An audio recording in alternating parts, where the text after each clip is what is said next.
Pois não, Edu de Menezes, conseguimos fisgar aqui o Ederson, que ficou para o exame antidoping, é o único jogador do Flamengo que ainda está aqui pelo Serra Dourada. Uma vitória difícil, complicada, mas o Flamengo está classificado para as quartas de final da Copa do Brasil. Aí eu pergunto para você, Ederson, agradecendo a sua presença, por ter esperado para falar ao vivo com a gente aqui na ESPN, o quanto de alívio vocês estão sentindo nesse momento por ter classificado. Praticamente foi a palavra que eu mais ouvi lá no campo, na saída do jogo, depois da traumática eliminação na Libertadores da América semana que vem. Seria muito complicado, né? Seria realmente uma pressão muito grande, talvez até entrasse no que a gente chama, entre aspas, de crise, se o Flamengo saísse daqui eliminado de mais uma competição. Obrigado pela presença, Éder. Eu que agradeço. Boa noite a todos.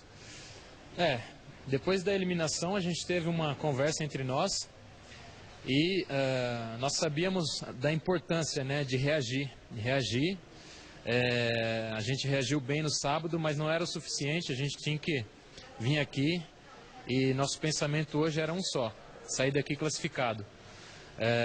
A gente começou bem o jogo, abrindo o placar, e isso talvez fez com que a equipe desse uma pequena relaxada e eles empataram rapidamente. Aí o jogo começou a ficar um pouco complicado, mas depois no intervalo a gente conseguiu corrigir alguns erros, né, de movimentação, e depois no segundo tempo a gente voltou bem, buscando o segundo gol para matar logo o jogo, e foi isso que aconteceu. Então o grupo está de parabéns. Não é fácil você jogar um jogo atrás do outro a cada 3 dias, com viagens no meio. Então o grupo está de parabéns. Agora é recuperar, porque a gente tem mais uma viagem, mais um jogo difícil lá contra o Atlético Paranaense. Então a gente tem que recuperar e dar o nosso máximo também para que domingo a gente possa sair com uma vitória e dar sequência aí para o resto da temporada. A sensação é de alívio mesmo? Não, a sensação é de alívio, de dever cumprido. Era o que a gente queria, né? Nesses 2 jogos reagir bem, 2 vitórias importantes, como a classificação para as quartas de final da Copa do Brasil, e a gente espera seguir nesse ritmo. A gente sabe que cada jogo é de uma extrema importância para esse clube, é um clube grande, então todos estão atentos, né? Nossa torcida quer sempre que a gente busque dar o máximo para que a gente saia com os 3 pontos, com classificações como a de hoje. Então a gente vai sempre fazer o nosso melhor para isso. Uma última pergunta: o jogo contra o Atlético Paranaense é sempre complicado, jogando lá na Arena da Baixada, né? Grama sintética, o Atlético vem com um técnico novo, Eduardo Batista, né? O Paulo Tuori agora passa a ser lá uma espécie de diretor. Vai ser muito complicado o jogo lá, mas no Brasileiro o Flamengo está bem, começou muito bem, né? Está em 3º lugar, tentando chegar à liderança. Jogar com o Atlético lá é sempre muito difícil, né? Dentro da Arena do Atlético, principalmente pelo fato, né, deles terem esse gramado sintético que dificulta um pouco. Eles já estão um pouco mais acostumados, né, por jogarem mais vezes lá, mas a gente vai tentar aí com um bom planejamento para fazer um bom jogo e buscar a vitória. É o nosso objetivo, cada jogo buscar sempre a vitória, independente do adversário, e creio que o nosso time tem muita qualidade para isso. O 3º antidoping seguido que você é sorteado? Pois é, nos últimos 4 jogos aí eu fui sorteado 3 vezes, né? Ainda bem pra gente que a gente pôde botar você ao vivo. Foi bom, então tô tranquilo. Ainda bem que demorou um pouquinho ali pra fazer, mas... Teve que tomar uma cervejinha? Não tomo cerveja, não tomo álcool, então... A gente só consegue fazer o xixi com cerveja. Não, mas eu devo ter tomado uns 5 litros de água ali. Vou ficar a noite inteira indo no banheiro, mas não tem problema. Vai lá descansar, obrigado pela presença. Obrigado a vocês, um abraço a todos. Tá aí, simpático como sempre, atencioso, o Ederson, o último jogador que ainda está por aqui no Serra Dourada. Vamos então ouvir aí os jogadores que a gente entrevistou na saída de campo. O Zé Ricardo também falou em entrevista coletiva, o Guerreiro falou aqui na zona mista, e principalmente a torcida está ávida para ouvir o garoto Vinícius Júnior, que deu sua primeira entrevista depois de ser negociado e passar a ser jogador do Real Madrid da Espanha. Vamos ouvir esse trabalho todo. Sem dúvida, nosso objetivo maior aqui era a classificação. Sabíamos que ia encontrar um Atlético totalmente diferente do que foi no sábado, e eu acho que duas situações acabaram fazendo mal para a gente, que foi a vitória de sábado jogando muito bem, né, em frente à mesma equipe, e o gol muito cedo, o que deveria servir de de melhorar nosso rendimento, acabou, acho que, acomodando um pouco. O Atlético veio muito mobilizado, os 4 homens de frente praticamente não retornavam, só atacavam, e a gente acomodou um pouco. Depois que o Atlético ganhou o ímpeto, a partida realmente foi muito perigosa. Sem dúvida alguma, no ano 2017 foi a partida que a gente teve o menor aproveitamento, mas, como eu te falei, o objetivo era a classificação. Eu parabenizo o nosso grupo pela dedicação, pelo empenho, pela classificação, que era importantíssima, porque realmente depois do trauma da quarta-feira passada, seria muito ruim se a gente não conseguisse o objetivo de passar as quartas de final da Copa do Brasil. Agora a gente, pelo menos no que diz respeito à Copa do Brasil, a gente vai ter um tempo, é só em julho, a gente vai poder focar exclusivamente no Campeonato Brasileiro e descansar e se preparar para o jogo de domingo lá na Arena da Baixada. O Flamengo consegue uma vitória difícil, mas o importante era sair daqui classificado, porque o time não entrar numa crise depois da eliminação na semana passada, né? Com certeza, tira esse nome de crise para longe. Aqui não vamos deixar entrar a crise não, vamos trabalhar firme, só tem homem nesse grupo. Hoje o time não estava conseguindo encaixar os contra-ataques, estava errando muito passe no começo, mas Flamengo é assim, cara, se não for sofrido não vai. Graças a Deus, dá os parabéns também pro Matheus Sávio, que entrou aí e pôde nos ajudar. Agora é trabalhar e pensar no jogo contra o Atlético Paranaense. É um alívio essa classificação? Pô, com certeza, é um alívio para dar sequência no trabalho. Por que foi tão difícil esse jogo hoje, bem diferente do sábado passado? Porque cada jogo é uma história, né? Cada jogo tem uma história. E hoje eles vieram com uma proposta diferente, com jogadores diferentes dentro de campo, com outro tipo de marcação. Isso dificultou um pouco a gente, mas, como eu disse, é muito mais do que a forma que a gente jogou, valia muito mais a classificação, isso que é o mais importante agora. A importância desse cruzamento, que a bola acabou entrando, está se especializando nessa bola cruzada para a área e que complica para o goleiro. O importante é que a bola entrou, né? É, um lance muito difícil ali, né, que na falta eu ia colocar a bola dentro da área, só como eles deram muito espaço, eu saí jogando com o Mestre Araújo e acabamos saindo do gol, né? Eu procurei ali colocar a bola em direção ao gol, como eu tinha feito o gol contra o Atlético Mineiro, e acabou dando certo e muito feliz com a classificação. Você ficou muito emocionado, parece que chorou, me corrija se eu estiver errado. Foi por causa da pressão que você sofreu depois da falha lá na Argentina, que culminou também com a eliminação do Flamengo? Era importante para você sair daqui classificado e participando de um gol importante? Cara, essa semana foi um momento difícil, como você falou. Você acha que foi uma falha minha, mas no momento que eu entrei lá na Argentina, procurei ajudar a equipe, roubei a bola, tentei dar o passe, infelizmente a bola acabou resvalando nele, ele cruzou, saiu o gol, mas isso é passado, continuei meu trabalho, não deixei isso me abalar e muito feliz com a classificação de hoje e com o gol. Você emocionou? Me emocionei. Ainda essa ferida está aberta, né? A gente pensa, né, nessa eliminação. E hoje, graças a Deus, conseguimos uma classificação importante na Copa do Brasil. A gente vai lutar até o último, a gente quer sair campeão. Mas bom, é um jogo difícil, a gente sabia que ia ser difícil.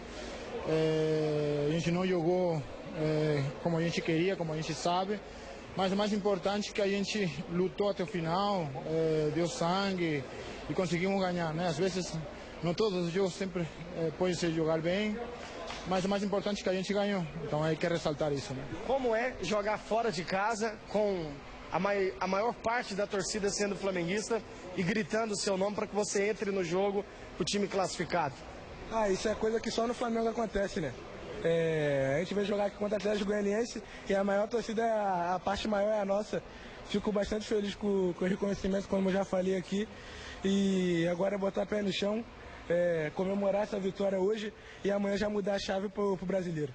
Obrigado. Ô Vinícius, eu fico imaginando que você deve estar sonhando em jogar ao lado de grandes craques do futebol mundial, como Cristiano Ronaldo, Benzema, Marcelo, Bale, né? E além de tudo, jogar contra o Neymar, que é o grande clássico mundial, Barcelona e Real Madrid. Você já está se vendo um confronto com o Neymar, recebendo bola do Cristiano Ronaldo, dando passe para ele fazer gol?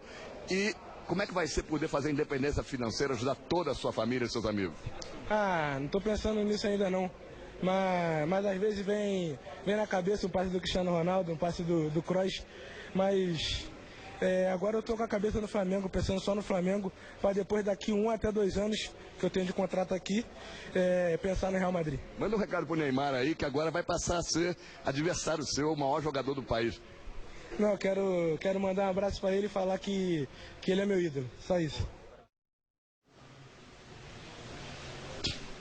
Tá, então, o garoto Vinícius Júnior, que foi a última entrevista e a primeira entrevista dele depois de negociado para o Real Madrid da Espanha. Muita gente nem sabia como era a voz do Vinícius Júnior, né? Que ele nunca tinha dado entrevista, né? Mas tá aí, o garoto simples, humilde, parece que o sucesso não vai subir a cabeça dele e a gente torce para que isso aconteça. Ele ainda vai ficar aí pelo menos mais 1 ano no Flamengo, 1 ano e meio, podendo até ficar 2 anos ajudando o Flamengo até chegar aos 18, 19 anos de idade. O time do Flamengo já foi pro hotel. Amanhã de manhã o time segue para o Rio de Janeiro, fica de folga na parte da tarde. Na sexta-feira se reapresenta, treina, sábado também treina e aí os jogadores seguem para Curitiba. Próximo jogo é pelo Campeonato Brasileiro contra o Atlético Paranaense, domingo às 4 horas da tarde na Arena da Baixada. Próximo adversário do Flamengo na Copa do Brasil não está definido. O sorteio acontece, se não me engano, na próxima segunda-feira na sede da CBF, ou na outra semana, quando então todos ficarão sabendo aí, só depois do dia 31, dia 1º, se não me engano, o sorteio, ficarão sabendo os próximos adversários nas quartas de final da Copa do Brasil. Encerrado o nosso trabalho aqui, voltamos aos estúdios em São Paulo. Grande abraço, André Kifuri, Bertozzi. O Antero não está aí, mas eu encerro dando a hora. São 1h09 desta manhã, já de um novo dia da quinta-feira. Um grande abraço para vocês aí nos estúdios, e principalmente para o Fã de Esportes. Abraço, Cícero. Obrigado. Cícero Melo ao vivo no estádio Serra Dourada. O Antero está vendo no Nordeste brasileiro no início das férias. E fora o São Lourenço, o Flamengo só joga com o Atlético. Atlético Mineiro, 2 vezes Atlético Goianiense, Atlético Paranaense na próxima rodada do Campeonato Brasileiro. Vamos ver os lances do Serra Dourada, oitavas de final da Copa do Brasil, Atlético Goianiense e Flamengo. Primeiro jogo no Maracanã, 0-0, você lembra? E esse jogo tinha acabado de começar e já teve de ser paralisado por causa aí, ó, dos sinalizadores na torcida. Atraso de mais ou menos 4 minutos. Uma demonstração de inteligência aí do pessoal, a gente vê isso em vários estádios brasileiros, infelizmente. Aos 12 minutos, o Flamengo marcou em cobrança de lateral. Defesa do Atlético não afastou o perigo. Rodney cabeceou, a bola sobrou para Guerreiro, em condição legal. E ele fez 1-0 Flamengo.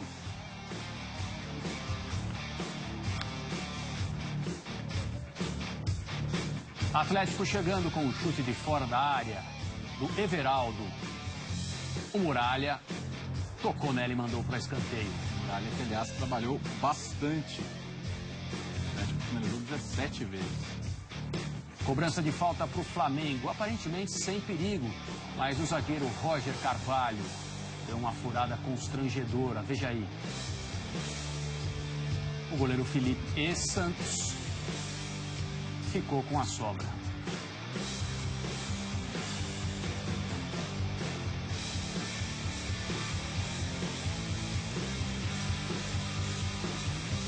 Aos 12 minutos, o Atlético empatou.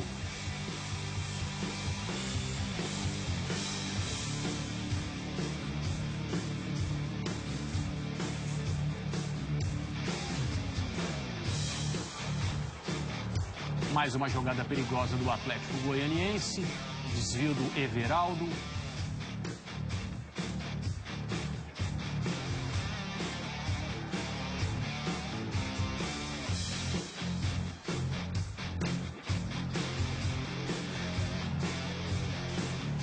Time da casa chegando mais uma vez.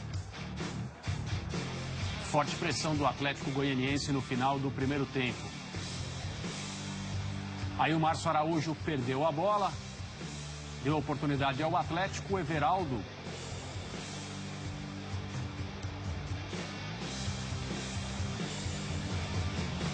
Eu vou tentar me encontrar aqui. Rafael Vaz saiu jogando errado e o Júnior Viçosa chutou para fora. O Flamengo chegou no escanteio. Trauco, cabeçada do Hever e a defesa do Felipe. Mais Atlético Goianiense. Perto do gol da virada, cruzamento, Roger Carvalho chutou e a bola passou perto.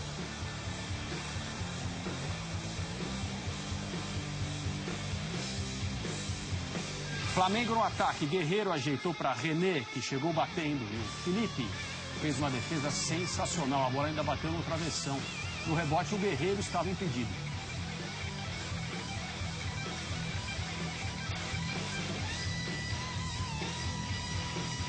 E aos 34, o gol da vitória do Flamengo, Matheus Sávio, que entrou no lugar do Rodney, cruzou, a bola desviou no volante Marcão e entrou. O gol foi anotado na súmula para o Matheus Sávio, que chorou na comemoração. No placar final, Atlético Goianiense 1, Flamengo classificado para as quartas de final, 2, Léo Bertozzi. Bom, André, um jogo em que o Atlético Goianiense finalizou mais, mesmo tendo menos a posse de bola. E acho que o torcedor do rubro-negro tira da noite de hoje só, não diria nem a alegria, mas o alívio pela classificação, por ter evitado a segunda eliminação num espaço curto de tempo, porque realmente a atuação do Flamengo hoje foi abaixo da crítica, né? Especialmente depois de levar o gol do empate, o que me parece é que o temor dessa nova eliminação tomou conta dos jogadores e uma quantidade absurda de erros individuais, erros na saída de bola. Só aqui nos melhores momentos vimos chance criada em falha do Márcio Araújo, chance criada em falha do Rafael Vaz. Ou seja, o Atlético Goianiense poderia perfeitamente ter conseguido a virada e não seria injusto. De positivo, acho que essa redenção, vamos dizer assim, do Matheus Sávio, né, que sai do banco, faz o gol. Ele que foi, de certa forma, crucificado aí pelos erros que cometeu e que levaram a derrota e a eliminação contra o São Lourenço na Copa Libertadores. Hoje, uma estratégia que já funcionou em outros momentos, a estratégia dos 2 laterais na linha mais ofensiva, se falam de 4 laterais, mas 2 na linha defensiva e 2 na ofensiva, não funcionou bem, o Flamengo não conseguiu ter o controle do jogo. É claro que além dos jogadores mais criticados, né, sobretudo Vaz, Márcio Araújo ali, entre os jogadores de linha, Muralha no gol, o Ilharão também não tem correspondido às expectativas que são altas. É um futebol que ele mesmo já jogou no Flamengo e o fato é esse, né? O Flamengo realmente avança na Copa do Brasil, mas é um momento de instabilidade que já custou a classificação na Libertadores e por pouco não custa na Copa do Brasil. Poderia parecer que a vitória sobre esse mesmo adversário no final de semana significaria dias mais tranquilos, mas a verdade é que ainda há uma desconfiança grande sobre esse momento do Flamengo. Vai ter um jogo muito complicado no fim de semana, mas acho que, como eu já disse, o torcedor tem que ficar muito aliviado, porque hoje o Flamengo flertou boa parte do jogo com uma possível eliminação. Apenas esclarecendo, o gol do Atlético Goianiense foi marcado pelo Jorginho, também de cabeça, e a posição dele era legal, assim como no gol do Guerreiro. Os 2 gols foram válidos e corretamente anotados pela arbitragem. No Couto Pereira.